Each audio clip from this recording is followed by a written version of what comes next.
बड़े सवाल आज है कि जनवरी की सीरीज बाजार के लिए कैसी रहती है, पॉजिटिव या फिर नेगेटिव। हल्की पोजीशन के साथ इस सीरीज की जो शुरुआत हो रही है उससे क्या बाजार में रिकवरी की उम्मीद रखी जाए। लेकिन इस बीच एफआईएस की बिकवाली का दबाव बार बार लगातार है और ऐसे में थोड़ा प्रेशर और रह सकता है। अमेरिका में तीसरे दिन कमजोरी, उसका क्या होगा असर। सोने चांदी में तेज रिकवरी से किसे फायदा होने वाला है, ये भी देखेंगे, जानेंगे, समझेंगे। और रिकवरी में किन लेवल्स पर आपको करनी है पोजीशंस हल्की, ये भी जान लीजिए। बैंक निफ्टी कल लीडरशिप दी है, क्या आज फिर से लीडरशिप देने की तैयारी में है? क्या बैंक निफ्टी ही इस सीरीज का भी फिर से तेजी का लीडर बनेगा? निफ्टी और बैंक निफ्टी पर अब मजबूत सपोर्ट कहाँ है इस सीरीज के लिहाज से भी, आज के लिहाज से भी। और वहीं मेटल की तूफानी तेजी फिर से है, इसमें कहाँ क्या किस तरह की खरीदारी आपको करनी चाहिए, इसका भी होगा पूरा विश्लेषण। और आखिर में ऑटो बिक्री के आंकड़े आने वाले हैं कल, और किस तरह के आंकड़े आ सकते हैं इस पर हमें रखनी है नजर। चलिए 10 कदम 10 बड़े सवाल वेंसडे के सेशन में आते हुए। लेकिन सर बताइए, जनवरी सीरीज की हम शुरुआत कर रहे हैं, कुछ अच्छी खबर मिलेगी? मतलब 2025 के बाद क्या लगता है एक नई शुरुआत सीरीज की कैसी हो सकती है? तो इसे दो पार्ट में करते हैं। एक तो नेहा अभी तक की जो दिसंबर तक की सीरीज के जो आंकड़े हैं वो थोड़े से रख दूँ, उसके बाद जनवरी सीरीज के आंकड़ों पर हम विस्तार से बात करेंगे। पहला तो ये कि साल 2025 बाजार के लिहाज से उतना खराब नहीं था जितना मूड खराब था, और ये मैं डेटा के साथ बता रहा हूँ क्योंकि 12 महीने में 12 सीरीज होती है, ठीक है। और 12 सीरीज में ये लगातार तीसरा साल ऐसा था निफ्टी में जब 7 सीरीज पॉजिटिव रही है। करेक्ट। तो अगर 12 में से 7 पॉजिटिव है तो मतलब सीरीज तो अच्छी रही है, आप खराब नहीं, मतलब ये साल अच्छा ही रहा है, खराब उतना नहीं रहा, नंबर 1। नंबर 2, बैंक निफ्टी इस साल 12 में से 8 सीरीज पॉजिटिव रहा है। तो इसका मतलब है कि तेजी ज़्यादा हुई है, कमजोरी कम हुई है। मेरे ख्याल से थोड़ी सी कमजोरी है ना, पिछले साल सितंबर से में टॉप बनाने के बाद से अक्टूबर नवंबर दिसंबर में ही हो गई थी। इसलिए इस साल की शुरुआत से अगर आप पूरा 2025 का कैलेंडर ईयर देखेंगे तो आपको उतना खराब नजर नहीं आएगा बाजार, पहली चीज है। दूसरी चीज है,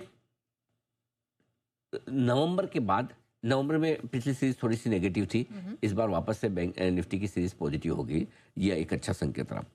छोटी सी रही पॉजिटिव, निफ्टी में रही बढ़त सिर्फ 53 अंकों की और बैंक निफ्टी में बढ़त रही 350 अंकों की। ये इस सीरीज का कुल मिला के अचीवमेंट है। अगर अचीवमेंट देखना है तो बैंक निफ्टी का देखिए, लगातार चौथी सीरीज बैंक निफ्टी की पॉजिटिव बंद हुई है। 350 पॉइंट की तेजी के साथ बैंक निफ्टी ने लगातार चौथी सीरीज पॉजिटिव दी है, ये अचीवमेंट है। और इस लिहाज से आप देखिए 4 सीरीज में 5350 पॉइंट का उछाल है 4 सीरीज में, यानी कि एक सीरीज के हिसाब से आप देखें तो 1300-1400 पॉइंट का पर सीरीज उछाल किसी भी लिहाज से कम नहीं कहा जाता। तो मेरे ख्याल से ये एक अच्छा संकेत आपके लिए बैंक निफ्टी के लिहाज से आता हुआ दिख रहा है। अब आइए नई सीरीज की शुरुआत हम कर रहे हैं। ओपन इंटरेस्ट 1,39,00,000 शेयरों का है, हल्का सा बढ़ा है 1,36,00,000 शेयरों से। और निफ्टी और बैंक निफ्टी दोनों में रोल ओवर्स थोड़ा सा कंपेरेटिवली ज़्यादा हुए हैं पिछले महीने के मुकाबले में, थोड़े से ज़्यादा है, बहुत ज़्यादा नहीं लेकिन थोड़े से ज़्यादा है। और इससे आप एक तरह से कह सकते हैं कि शॉर्ट साइड पे ही रोल ओवर्स थोड़े ज़्यादा हुए हैं एफआईएस की तरफ से। ये इस सीरीज का पूरा आउटलुक अब तक का, ये डेटा के लिहाज से। अब मैं आउटलुक बता देता हूँ कि आउटलुक किस तरह का बनता हुआ दिख रहा है इस सीरीज का।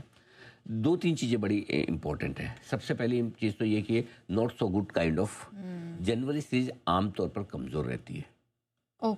हाँ, जनवरी सीरीज कमजोरी, पहले मैं डेटा बताता हूँ फिर बताता हूँ क्यों कमजोर रहती है। 2020 से लेकर अब तक लगातार 6 साल ऐसे हो गए जब जनवरी सीरीज में हम नीचे ही रहे। अच्छा, नॉट सो गुड, राइट। 6 साल से एक भी सीरीज पॉजिटिव जनवरी में नहीं मिली हमें निफ्टी में। बैंक निफ्टी में सिर्फ एक सीरीज छोटी सी पॉजिटिव मिली, यानी बैंक निफ्टी भी 2020 से सिर्फ एक बार पॉजिटिव रहा है, बाकी 5 साल नेगेटिव रहा है। तो आमतौर पर निफ्टी बैंक निफ्टी के लिए जनवरी की सीरीज रहती है खराब। बैंक निफ्टी कंपेरेटिवली थोड़ा कम खराब है क्योंकि निफ्टी 10 साल में से 7 साल नेगेटिव रहा है, बैंक निफ्टी 10 में से 6 साल नेगेटिव रहा है। तो थोड़ी सी लंबी आप देखेंगे तो 10 में से 6 साल नेगेटिव है, ठीक है। निफ्टी के मुकाबले में बैंक निफ्टी थोड़ा कम कमज़ोर है, लेकिन बैंक निफ्टी में बड़े मूव आते हैं जनवरी की सीरीज में, निफ्टी के मुकाबले में काफ़ी बड़े मूव। मतलब जब सिर्फ 10 में से 2 साल ऐसे जहाँ 1-1.5% का मूव है, बाकी 4 से 8% तक के मूव बैंक निफ्टी में आते हैं, तो बैंक निफ्टी ज़्यादा वोलेटाइल रहता है, ये ध्यान में रखिए। इस बीच एफआईएस की पोजीशन 8.8% पर है और ये लगातार 5वीं सीरीज है जब एफआईएस ने अपनी इंडेक्स फ्यूचर्स में लॉन्ग पोजीशन सीरीज की शुरुआत में 20% से कम पर की है। और 5 में से 3 सीरीज ऐसी है जहाँ पर सीरीज की शुरुआत 10% से कम पर हुई है। यानी कि एफआईएस किसी भी लेवल पर, चाहे वो लेवल निफ्टी पे 21,800 का रहा हो, 24,500 का रहा हो या फिर 26,300 का रहा हो, उन्हें अपनी इंडेक्स फ्यूचर्स की शॉर्ट पोजीशन काटनी ही नहीं है। ये बहुत क्लियर है। मतलब ये मान के चलें कि एफआईज का व्यू बहुत क्लियर हो गया है। हमें जो करना है हम स्टॉक्स में करेंगे, स्टॉक फ्यूचर्स में करेंगे। हमें इंडेक्स की जो शॉर्ट है वो शॉर्ट ही रखनी है, उसमें हमें कोई बदलाव करना ही नहीं। ये बिल्कुल क्लियर कट है एकदम। अच्छा। ये हो ही रहा है आपके लिए। इसका मतलब क्लियर है कि एफआईज अभी भी भारतीय बाजारों पर नेगेटिव। तो इस सीरीज की शुरुआत करने के लिए मेरे पास I don't have too much to speak good about it. जो डेटा है वो तो वही है। अब मैं बताता हूँ ऐसा होता क्यों है, क्यों जनवरी की सीरीज ऐसी इतनी नेगेटिव रहती है। उसकी वजह जनवरी नहीं है, तो उसकी वजह है फरवरी, बजट। पहली फरवरी, बजट। यहाँ अच्छा। बजट के पहले हमेशा मार्केट को डर रहता है। ओके।